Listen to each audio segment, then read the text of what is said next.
Halo teman-teman semua, di sini saya akan mempresentasikan tentang financial opportunities. Dalam video presentasi ini, saya akan menjelaskan mengenai 3 rekening, yaitu rekening bank plus asuransi, dan rekening 2-in-1. Di sini saya akan menjelaskan apakah perbedaan dari ketiga rekening tersebut, dan mana solusi yang terbaik untuk kehidupan Anda. Ya, seperti yang kita tahu bahwa kita sebagai manusia pasti akan bekerja atau usaha. Di mana bekerja atau usaha ini yaitu untuk mendapatkan uang tentunya. Uang ini kita gunakan apa? Tentu saja untuk biaya hidup. Tetapi uang tersebut pasti tidak akan kita habiskan semua. Sisanya pasti akan kita tabungkan di beberapa tempat tertentu.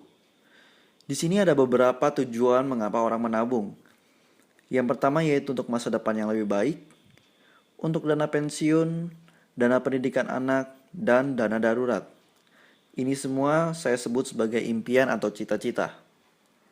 Contoh kasus dalam video ini adalah Bapak A berusia 35 tahun dan dia tidak merokok. Di manakah ia harus menabungkan uangnya? Kita mulai yang pertama, yaitu rekening bank. Bapak A menabungkan uang sebesar 2 juta rupiah per bulan dari bulan ke-1, bulan kedua, dan bulan ketiga, jadi totalnya 6 juta. Tetapi pada bulan keempat ia terkena penyakit dan dokter membutuhkan dana 250 juta cash. Dari mana ia dapat uang sebanyak itu sedangkan tabungan di banknya baru berjumlah 6 juta? Apakah bank mau membayarkan dana sebesar itu? Tentu saja tidak.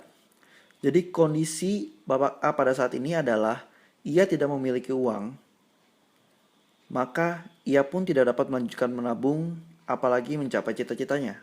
Tentu saja tidak bisa. Lalu apakah solusi yang dapat dilakukan oleh Bapak A? Yang pertama ia bisa jual aset atau harta. Yang kedua ia bisa ambil tabungan atau simpanan. Atau yang ketiga ia bisa minta sumbangan atau pinjaman. Kita lanjutkan ke rekening berikutnya yaitu rekening bank plus asuransi.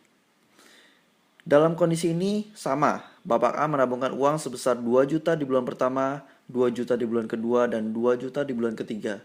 Bulan keempat ia terkena penyakit kritis juga dan butuh dana 250 juta. Apakah yang terjadi? Tentu saja asuransi akan membayarkan dana sebesar 250 juta tersebut. Tapi apakah persoalan selesai sampai di sini? Saya rasa belum. Jika orang yang terkena penyakit kritis, pasti produktivitas kerjanya akan menurun. Atau lebih buruknya lagi, ia dapat dipecat dari perusahaan. Jika ia berhenti bekerja, tentu saja income akan berhenti. Tabungan pun akan terhenti juga dan cita-cita pun tidak akan tercapai. Lebih parahnya lagi, biaya hidup jalan terus dan semakin tinggi.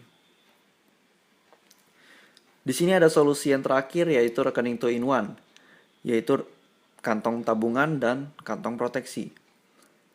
Kejadian di sini sama, di bulan pertama Bapak A menabungkan uang sebesar 2 juta, bulan kedua 2 juta, dan bulan ketiga 2 juta.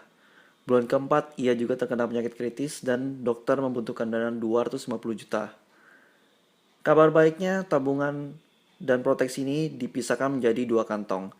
Jadi, kantong proteksi akan membayarkan sejumlah 250 juta. Tetapi tabungan dari Bapak A tersebut tidak akan dikurangi, maka jumlahnya tetap 6 juta. Lalu selanjutnya di bulan kelima dan seterusnya, Bapak A berhenti menabung, tetapi perusahaan akan menabungi ke rekening tabungan Bapak A tersebut. Sejumlah 2 juta per bulan sampai dengan ia berusia 65 tahun. Manfaat lainnya yaitu ia mendapatkan subsidi rawat inap, perawatan rumah sakit, dokter, dan operasi apabila terjadi penyakit, cacat tetap total, uang pertanggungan jiwa, dan nilai tunai investasi atau tabungan. Ini yang kita sebut sebagai unit link. Jadi, menurut Anda, di manakah Bapak A harus menabung? Apakah di bank? Atau bank plus asuransi? Atau rekening 2-in-1? Saya rasa jawabannya adalah rekening 2-in-1. Karena rekening ini memberikan segala kebutuhan yang Bapak A perlukan. Terima kasih atas perhatiannya. Terima kasih atas waktunya telah menonton video ini. Semoga video ini bisa bermanfaat dan bisa menginspirasi Anda. Jika membutuhkan pertanyaan, silakan hubungi kontak number di bawah ini.